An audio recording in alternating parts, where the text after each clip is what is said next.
Welcome to Versus. I'm Colin Sandberg, coach of the Endurance Collective. I'm here with Benjamin Turretz, coach and founder of the Endurance Collective. Ben, it's been a while. It's been a while. Lots of interesting things have happened. Yeah, lots has been going on, and we were even thinking about doing this in person, but I had to go and get sick at the last minute. So unfortunately, I apologize if you hear me coughing or if you see me drinking water, trying to stifle a cough. That's why. It's not COVID, luckily, but so today we're going to be talking about coaching versus self-coaching, or human coach versus a non-human coach. And this may sound a little bit, self-serving here, but and probably being that we're both coaches, we kind of know where we're going to land on this. But I think it is something that a lot of people are interested in. So let me start with this question. When you tell somebody you're a cycling coach, a stranger, and they're not a cyclist, what do you tell them you do? The first thing is I explained to them that no, I don't work at a spin studio. You're a Peloton instructor. Right. I'm not a Peloton instructor. I don't wear a headset and ride a spin bike. I talk a lot about how coaching, in my mind, and the way I like to approach it is there's an art to it. The workouts and the stuff I give athletes it's not rocket science. A lot of that stuff's out there, and we're not reinventing the wheel most of the time. Sometimes we have to try and figure out new stuff, but for the most part, the basic principles of coaching are the same across almost all sports. And so I'm there as somebody that's going to provide an athlete accountability. And, the biggest thing for me is I'm often there to tell somebody that they need to back off and actually rest, because one of the biggest things I find with new athletes that I take on, especially amateur athletes that are just hiring a coach for the first time, is that they do not know how to recover or rest properly. And as a result, they're not progressing in their training. They're doing a little bit of progression, maybe a little bit of overload, but there is no recovery worked into their workouts. Their recovery day is weightlifting and running instead of riding. Yeah, true. I also think that there's a lot of people who come into this and think that the path to success as an athlete is following a training plan perfectly. And I think, to me, if I see somebody does every workout prescribed perfectly, that's a red flag to me. Because I think this person isn't like making adjustments. They're not being adaptable, because things happen in life. Sometimes I got sick today. I'm gonna have to make a change to my training. The weather's bad. You have a crash, you get injured, and it's important to not just, if you just go full speed ahead, no matter what, you're going to run into trouble quickly. And I think that's one of the things that coach can help you with. Yeah. And kind of verifying that, hey, it's okay to have a bad day. Sometimes that does happen. Yeah. I remember talking about the different things that coaches do. I remember my old boss, Brian Walton, once saying that some athletes need a cheerleader, some need a drill sergeant, some need a friend, and some need a teacher. And I thought, and I actually think there's more to that. Some people need perspective, because it's really difficult, I think, to see our own strengths and weaknesses. Even if you're a coach, it's very hard to see that in ourselves beyond the really superficial, like we probably know if we're a better climber or a better sprinter. But Right. some of the more And often subtle, we try and reinforce those, self-imposed stereotypes too, yeah, because it's what feels good. And I think often my job as a coach is to look at, okay, yeah, you can go uphill fast. What are your limiters? What are the segments on your power curve that we need to work on? So, phenotyping an athlete, but only to a point. They might be an athlete that we're only going to get so much out of their sprint, or we might get so much out of their ability to time trial. And knowing when enough is enough in each segment of training. yeah, exactly. I guess that's where the perspective comes Yeah. into play. If I'm, But even the act of just working on our weaknesses, that's Mhm. tough to do. And I think left to our own devices, a lot of times we end up working on the things that we're already best at. Yep. Yeah. Because working on our weaknesses it's tough. And sometimes we go out there, and if we, let's say, hit on a workout that really is designed to help with that side of things, sometimes it doesn't feel right, and you're like, I must be doing something wrong, so I can stop doing this. But if Yeah. you have a coach to say, Yep. no, you're actually working on exactly the right stuff, that is Yep. targeting your Yeah. weaknesses, it's tough because it's a weakness. Yep. Um, Yep. so I think that, like, in a perfect world, it would be great to have I picture this team of experts around us that we have. And, maybe that's a cycling coach and a strength training coach and a sports psychologist and a nutritionist and a massage therapist and a chiropractor and a skills coach and a director sportif and of course our regular doctor. In the real world, most of us don't have that kind of resources. We have limited funds, limited time, and sometimes limited connections where we live. So I think a lot of us coaches are having to wear different hats, but Mm-hmm. also I think it's Therapist hat. important to be aware of our limitations. Yes. Um, Absolutely. and be able to refer somebody to somebody else who might be more of a Mm-hmm. specialist, or even a different coach. I mean, we've talked about before how people have different styles of coaching, and what might work for one person doesn't necessarily work for everybody. Absolutely. I've absolutely had conversations with riders that I've enjoyed working with, but we were just not the right fit. It wasn't anything personal. Um, that rider was looking for a much more data heavy coach. And I'm kind of a mix between the data and the art.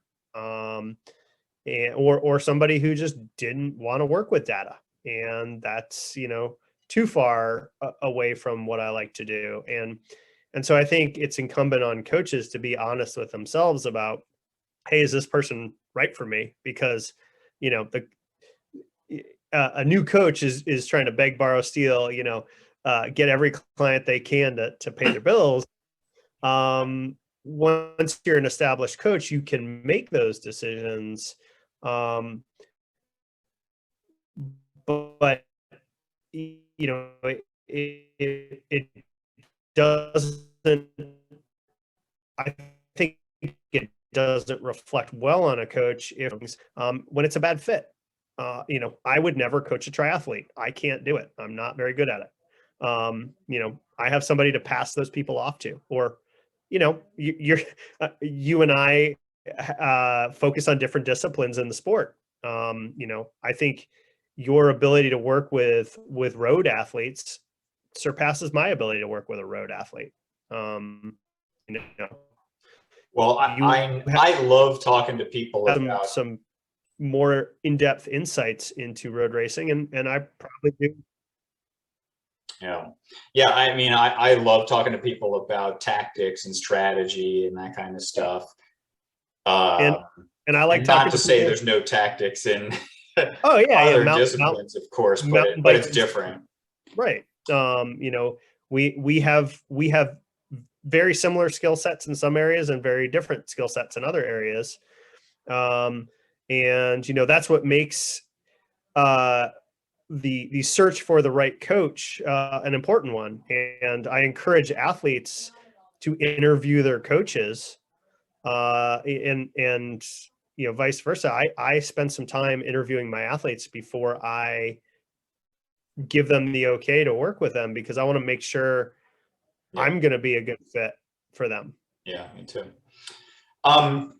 So we are both in our 40s. Yep. And when you first started out in this sport, where did you first seek out guidance? I mean, did you read any books? Did you have a coach yourself or a mentor? I read the Joe Friel book, Yeah. um, and I had a couple of local fast guys that I would just hang on for dear life with, and they taught me everything that was cool and not cool, and yelled at me when I screwed up. And that's how I learned to ride a bike fast. And yeah, I picked up some good habits and I picked up some bad habits, and some of those things translated to racing and some didn't. But I didn't have a formal coach, I would say, until my senior year of high school was the first time I worked with somebody formally on getting better at riding a bike and racing a bike.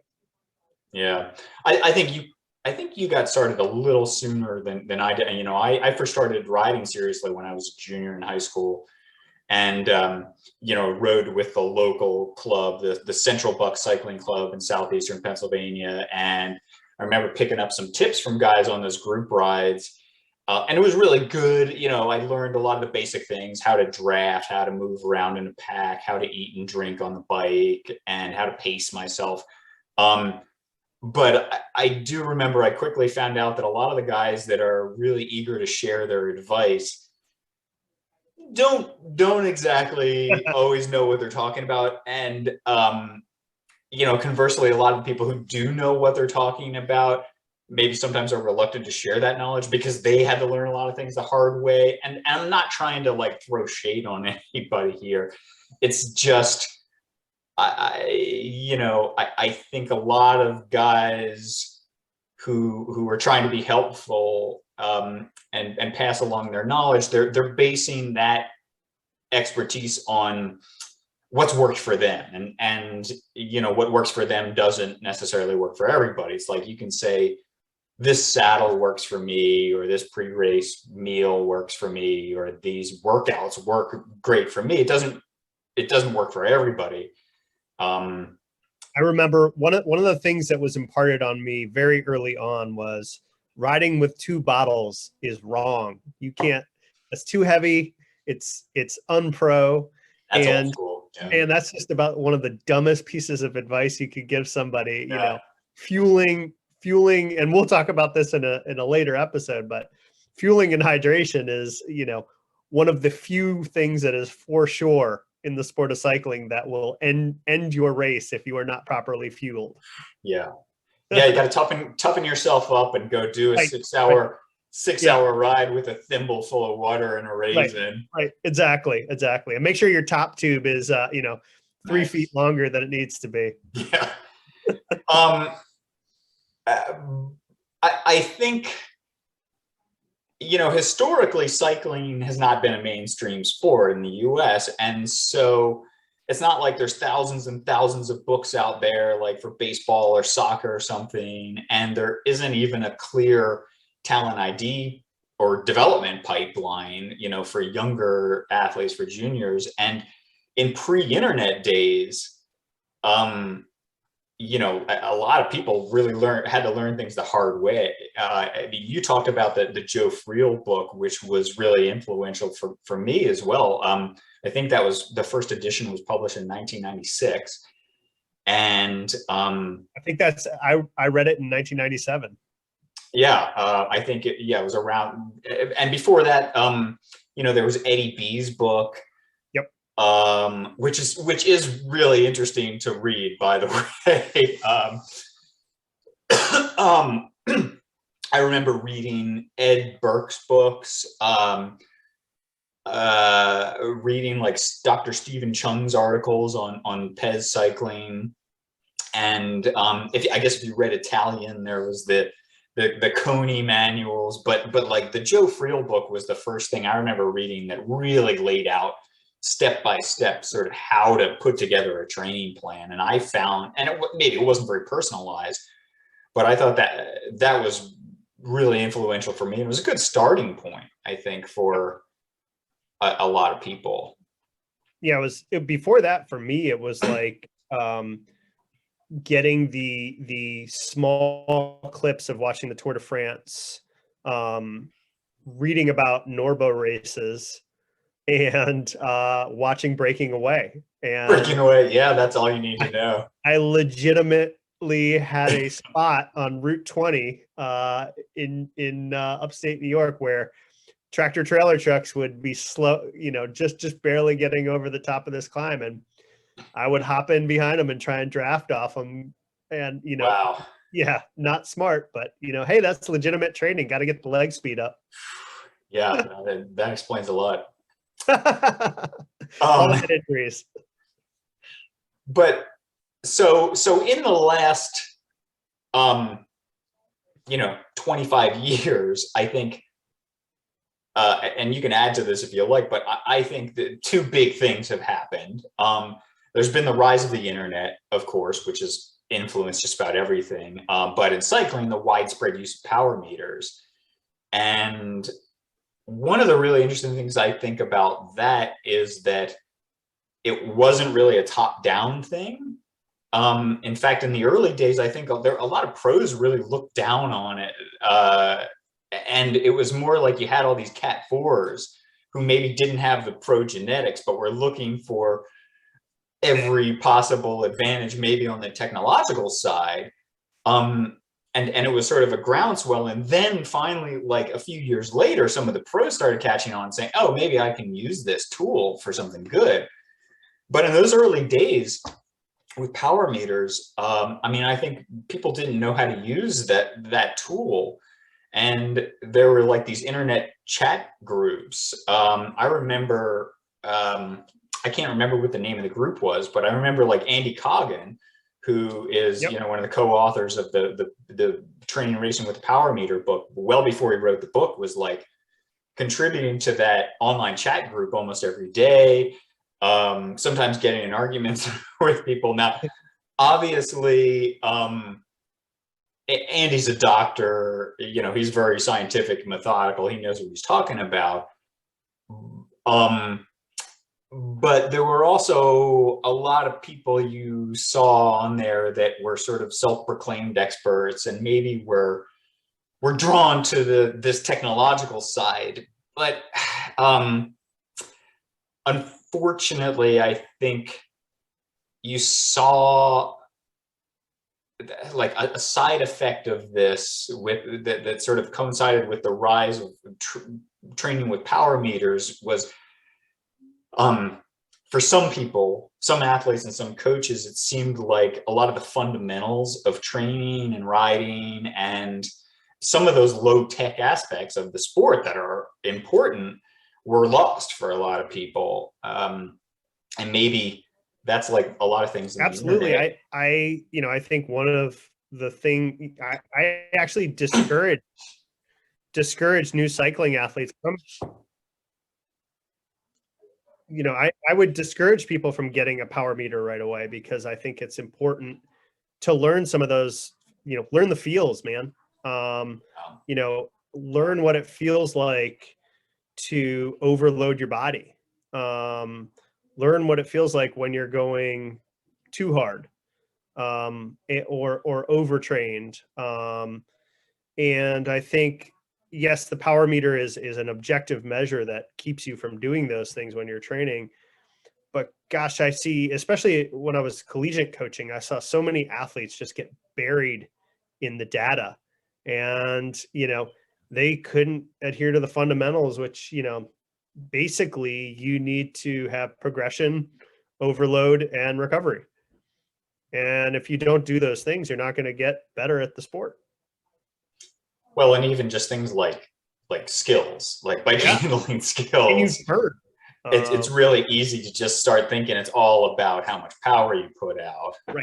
Right. But if you don't know how to read a race, well, you and I both have been looked at some chat groups in our local area, chat threads about FTP and threshold and aero fit and all of these things that are marginal gains, when these very people they don't know what the fundamentals are. They can't turn their bike. That's really important. Before you're measuring your threshold, you should be able to negotiate a 90-degree corner. Yeah. I mean, when I was working with the junior team, I would typically tell people, until age 15, I didn't even want them to have a heart rate monitor, just like have a basic cycling computer that told you time and distance, so you knew how long the race was, so you could look at that and say, okay, it's a 20-mile race, we're Right. at 18 miles or something, or I've been riding for an hour or something. And then maybe 15 to 16, get a heart rate monitor, start at first, just wear it, see what it says. And then, it's 17 to 18, if you want to get a power meter, great. But for anybody who's first using it, I think it's, when they first start out, I'll say, like, don't worry about what it says. Don't change anything you're doing. Just look at it as descriptive at first. And then you can use it as a tool to help sort of fine tune your own sense of perceived exertion and everything. But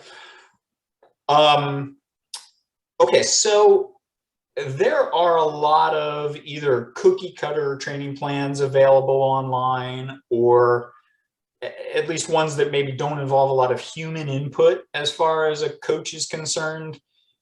What do you make of these, and do you think we're going to be replaced by machines? Well, it's certainly one of those things that I get from people sometimes. It's like, why should I pay you this big lump of money every month when it looks like the stuff you're going to give me is pretty similar to that stuff I see on I can buy from Training Peaks or one of Carmichael or one of those big groups that have preset coaching plans, and it's a good question. Because like I said before, we're not reinventing the wheel. We are using the fundamentals of coaching, and the human physiology is not changing. So we are stimulating the same systems with each athlete so those can be great if you're a highly self-motivated person who holds yourself accountable and is going to know when you need to rest and give yourself a break when you have a bad day. I know certainly for myself, I am not that person. I need that accountability. Having been a coach for over 10 years now, if I started to get serious back into racing again, I would actually hire a coach. Because I don't hold myself accountable well to coaching plans. And, I ride with my buddies a lot. And so I end up riding Sweet Spot a lot. And, there's not a lot of recovery time sometimes. So, I think hiring a coach is less about the actual workouts, and it's more about how they're applied. And it's more about how you're held accountable to those workouts. And the coach is the person that helps you adapt. and hold you accountable to rest and doing the things you maybe don't want to do, doing the workouts that are your limiters, doing your strength training, which I always find as a coach is my biggest challenge with a lot of athletes, is getting them to do the stuff that isn't riding their bikes, because that stuff means a lot on the bike. And if they don't do it off the bike, there are real world repercussions to it. Yeah, they're going to have trouble continuing to Right. train and being consistent. Yeah. I mean, I think we talked about this a little bit on one of our first podcasts where we talked about simple versus complicated workouts. And I don't want to rehash that, but I think maybe as a new coach, a lot of people have a temptation to try to make really complicated workouts to sort of justify what they're doing, Right. make it really exciting. And there's a lot of, there are some, when we're talking about some of these online platforms, some of them are really just like a menu of different workouts that you can go to. And, you know, some of them are generally they're high intensity, relatively short, you know, hour-long workouts, indoor cycling workouts. And some of them are really good in their own right, but that's not really a training plan. And I think there's a big danger if you're just going in and saying, oh, this looks good, I'm going to do this today. It's kind of, I heard the analogy once, which is really good. It's like playing a piano. You know, I can push a key on a piano, or if you tell me, okay, this is the A flat, I can hit that. But like, it takes a lot of training to be able to make music and put them all together into a piece of music. And so, you know, executing or designing one workout is one thing. It's really how you put them together that takes a little bit more expertise. Absolutely. And one of the things that kind of can reinforce that is, you know, if somebody starts buying, you know, getting some Sufferfest or whatever these workouts are online, and they're not bad workouts, but if you do, you know, 4 high intensity workouts a week for 4 weeks, you're going to get fit. You're going to get fit real fast.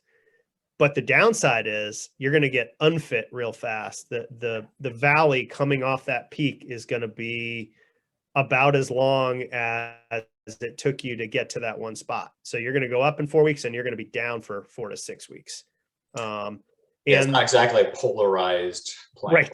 Right. There is a price to pay for physiological gains. And one of our jobs as coaches is to make sure we minimize that price. You know, making sure that we do plan out rest and incorporate recovery, and are sympathetic to injury rehab and things like that.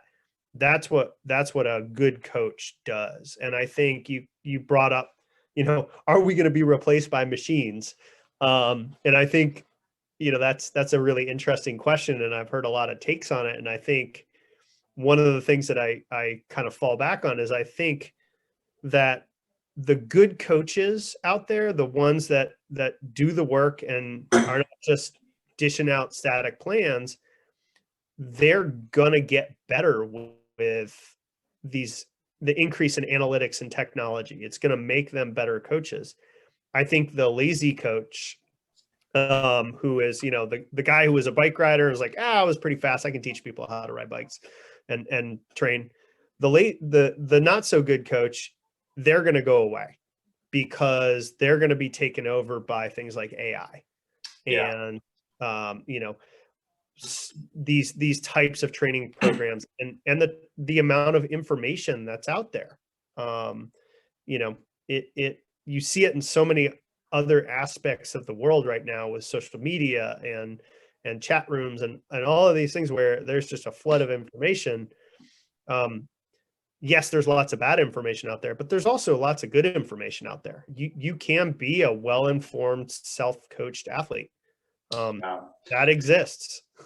Yeah, and I mean, we talked about a little bit about the rise of power meters in cycling. One of the interesting things there is, I think, cycling went from being a relatively low tech sport back in like the 80s to today being a pretty high tech, data driven sport in a lot of ways. And you've got applications. I mean, you mentioned AI and machine learning. Now you've got millions of power files and GPS files out there. And so some of these platforms, as much as part of me hates to admit it, are getting pretty good They're at really being good. able to determine, what is going to work best to stimulate, a given athlete to perform at their best, and when should they take a rest day. And I don't think we're quite there yet that these platforms are better than human coaches, but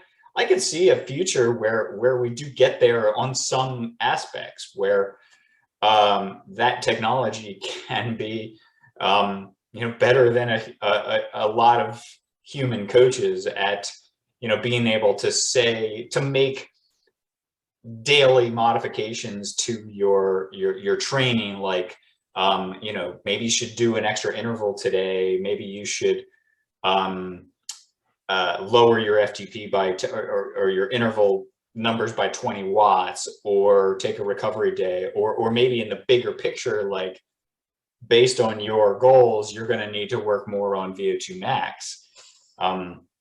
I could see a future where the utilization of that AI and machine learning technology can determine that pretty Especially with well. wearables, the increase in wearables, and taking into account sleep and how much downtime you might have had during the day. What is your blood sugar like? All of these things are inputs into the system that you know can overload a human coach. But for AI, that's something that you could get some pretty accurate training out of. And if AI can drive an Amazon truck down the highway, surely it can coach a cyclist to Yeah. a crit win. Yeah, separating the signal and the noise is difficult Right. sometimes, and as human coaches, we do have some level of subjectivity in terms of just like, I think these are the important things to pay attention to, and these are not. Well, it's interesting too, because cycling, has become a high tech sport, and we work a lot here with elite runners too, and I'm always shocked with how. And I don't mean this as an insult in any way, because it's kind of cool. Is I won't tell they're anyone. still, yeah, don't tell anyone. Uh, they're in the Stone Age in a lot of senses in terms of technology. Like some of them, a lot of them aren't even using heart rate. They're training by pace, and they're just starting to be running power meters, and so it seems like we're watching how the power meter makes its way up from the amateurs to elites, or vice versa in the running world right now. And it's like watching, the late 80s, early 90s with the original strain gauges that were used in cycling. There's absolutely resistance to using power as a training tool in running. Yeah, I can And believe it. it's interesting to watch. We actually a few years ago bought a running power meter, and gosh, people use it and they're like, yeah, this is stupid. I don't know what to make of these numbers. And as a cycling coach, we're just like, well, no, duh, like that's the objective measure that you need. And most running coaches I find aren't really drilling into the details of physiology. Yeah, it's interesting how that's flipped with cycling. And there's so much more data to manage, like how many billions more runners are there than cyclists? Yeah, yeah, true. So I have heard people say before that you're better off with no coach than a bad coach. or better off with no plan than a bad plan. Is that something you'd agree with? um,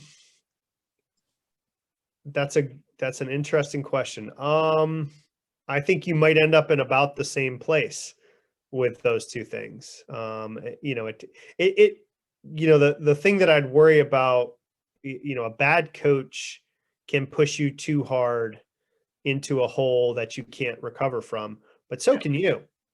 I think, I almost think the two might be equals. Yeah. Yeah. I mean, I actually think in a lot of ways, I know this might sound bad, but I think you actually are better off with a bad plan or a bad coach than no plan or no coach. Now, that is, I'll give some caveats to that. I'm not talking, I don't mean like an abuse situation with a coach, and when I say bad plan, like I am excluding anything that's going to lead to like permanent injury or overtraining syndrome or something that's going to make you want to quit the sport forever. Maybe a poorly adapted plan. Yeah, maybe. I mean, basically, I'm just saying like maybe it's too much intensity or a little too much volume, or it's a little too repetitive, or maybe focused on some of the wrong things or something. But I think that anytime you follow a plan, you can look back and then make corrections, and you can say, well, this worked well and this didn't work well, so I'm going to change this next year. Now, maybe that learning curve is a little bit faster when you have a good coach, although it still exists. You still figure things out and make corrections every year. It might take you a little bit longer to get to that point and learn the right lessons with a bad coach or a bad plan. But if you're following a plan, it's still, you can still learn from it. Versus if there's no plan, it's Right. like, I You're just don't kind of know. yeah. I was Yeah. all over the place. Absolutely. Yeah. An example that I can think of would be, so I started coaching this woman on the U.S. national marathon mountain bike team. Um, and she will remain nameless. She was coached by a triathlon coach for years. And, I'm sure this coach was good, and had some success with their athletes, but they were giving this athlete a lot of short, high intensity workouts over the course of the season. And yeah, she was really fit. But it wasn't the type of fitness she needed. There was no specificity to her discipline of the sport. So, marathon mountain biking, we are doing 100K efforts.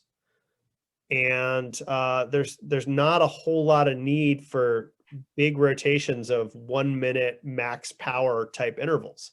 Yeah. There needs to be a lot of aerobic, high volume of aerobic work done, because that's where most of the race happens.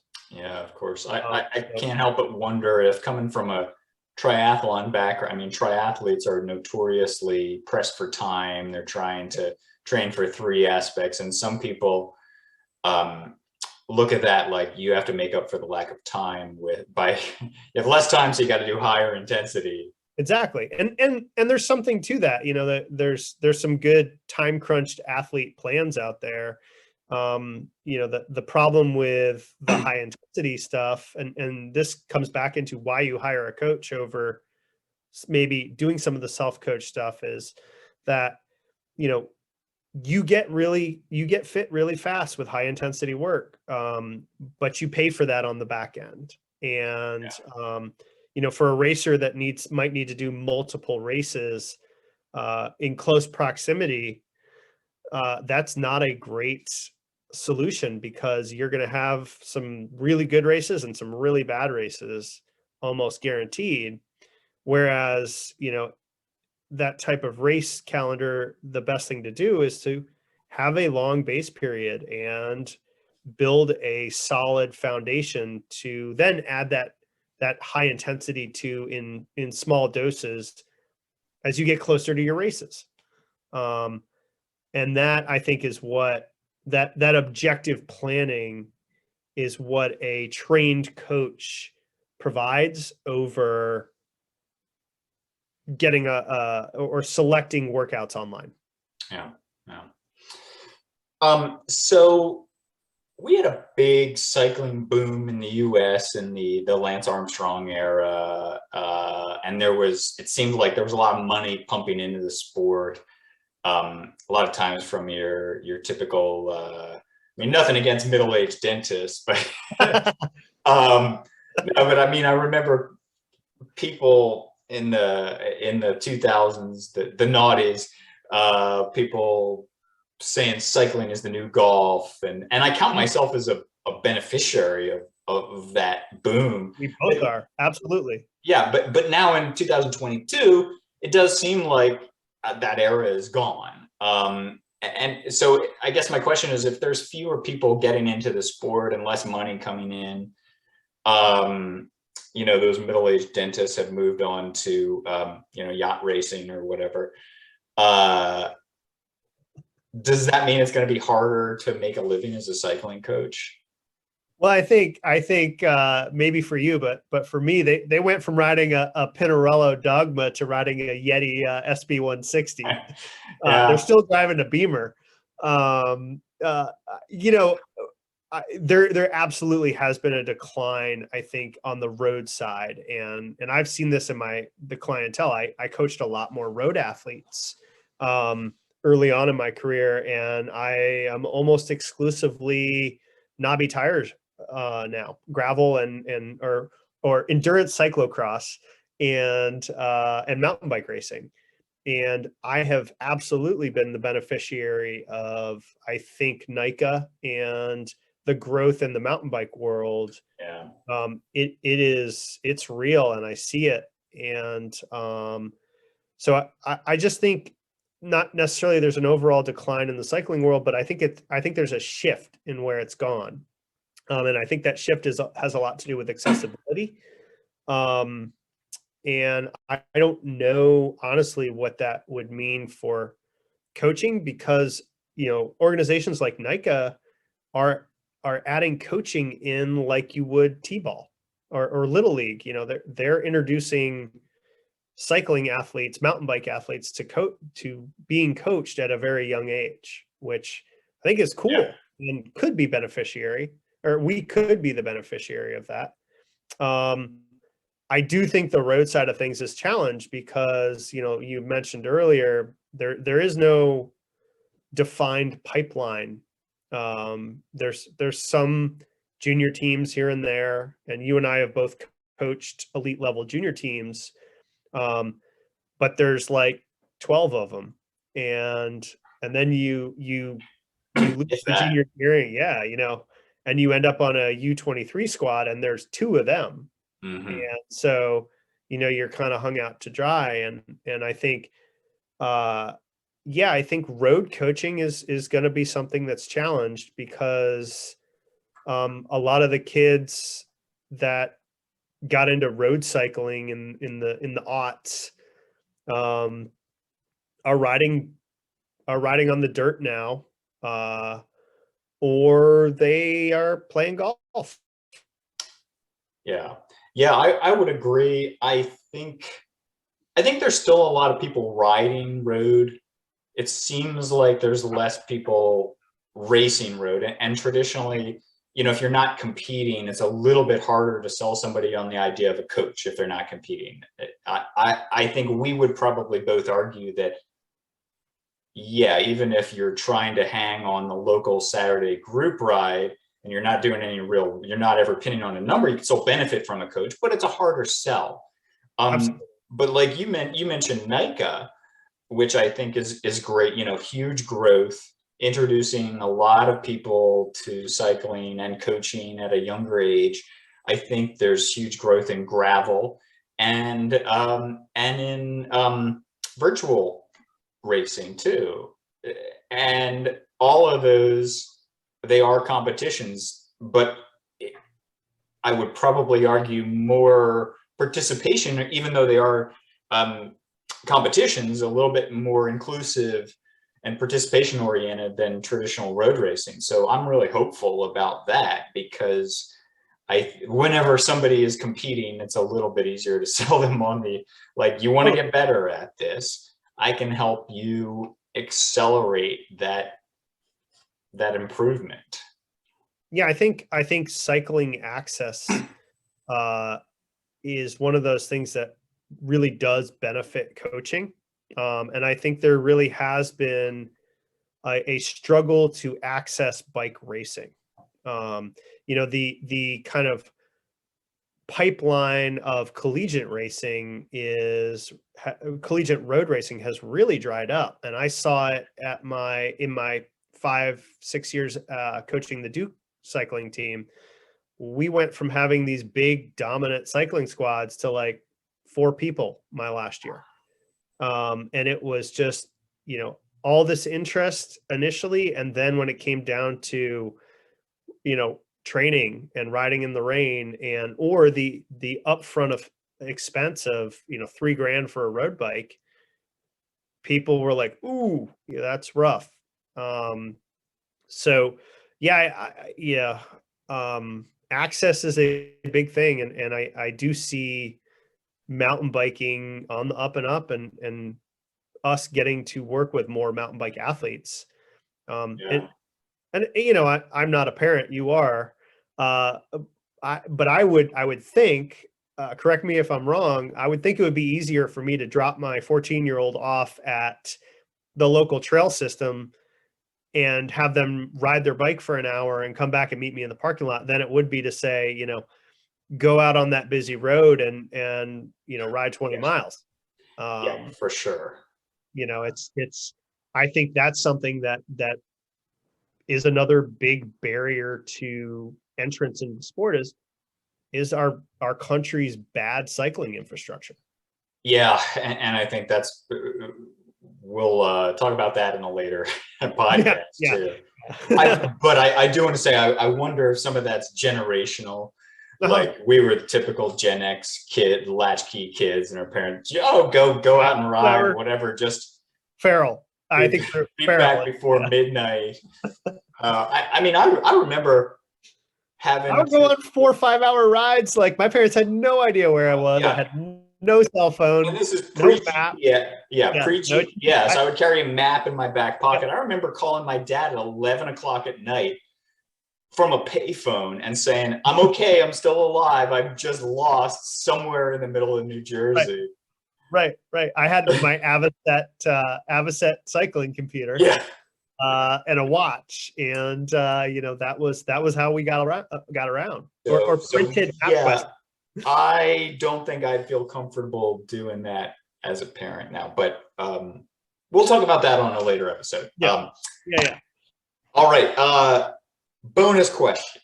And this is unrelated to the main topic here, but it came up lately. You may have heard Chris Froome make a comment about wanting to outlaw TT bikes. Have you heard that it said that we shouldn't have TT full bikes? Merckx? Yeah, full Merckx. So TT bikes versus road bikes in time trials. What's your take? Oh, so you level the playing field. Well, so you may have a little bit of experience with this. I had a lot of experience with it because I coached in the collegiate world for a bit. So, when I raced collegiate, we were allowed to have TT bikes, and I can remember Penn State showing up to race at nationals, and like half of them were on the Olympic pursuit team. And they had these just baller aero bikes, and we're racing Bobby Lee and Mike Friedman. Yeah, Bobby Lee and Mike Friedman. And, we got smoked. But yeah, we're getting to that point where everyone's like super uber optimized on their TT bikes. And, the teams with big budgets that can afford to do wind tunnel testing have a leg up. I don't know. I think that would be kind of cool to do Merckx only stuff. But I also think time trial bikes are wicked cool. If I was going to be a bike collector, I would collect time trial bikes and downhill bikes. Yeah, you could have a cool bike museum. Of bikes that are impossible to ride. I think Chris Froome's comment came right after Egan Bernal had a really bad accident training on his TT bike. So there's a safety aspect, and there's also this financial aspect that you don't want people to have. You want the sport to be more inclusive in theory. You don't want people to have to drop $20,000 on a TT bike that they're only going to ride a couple times just to be competitive in a race. And I get all of that, but I don't think just having Merckx style TT bikes is going to fix that. I think what you'll end up with if you make every single time trial Merckx style, there's still going to be specialized bikes. It'll just be a time trial bike with drop bars, and you'll still have the people with money. You're going to have a special bike, disc wheels, aero helmet, speed suit, everything else they would have. It's just not the aero bars. I think what you need to do is make time trials in general more technical and hilly. And so you say, like, okay, you want to ride a TT bike, that's fine, but you have to be able to handle it going around descents and turns and over cobbles and you know, whatever, short steep hills and stuff. And then what you have is, like, you either have to train on it a lot and be competent handling that bike, or if you decide to ride the road bike, it's not as much of a disadvantage. Right. That's my take on it. Yeah, I'd agree with that. I think that's a good point. And you know, how many times did we cobble an old bike together back in the day to be our time trial bike? Oh God. That was like freakish geometry and the most, you know, crap componentry on it, because we were only going to ride it 4 times a year for the prologue for like Fitchburg and you know, Valley of the Sun or something. Yeah, I've borrowed a few TT bikes in my day and broken a couple of them, unfortunately. But all right, so that's it for today. Thanks everybody for joining us. We're going to try to get these episodes out more regularly. If you have questions or suggestions, comments, whatever, please write them in the comments. And like and subscribe. If we get enough followers on our YouTube channel, we can start doing live broadcasts. Oh boy. And you know, maybe one of these days we'll have an in-person show. So sweet. Thanks, Ben. Yeah, thank you. I hope you feel better, and I'll see you tomorrow for a bike fit. All right.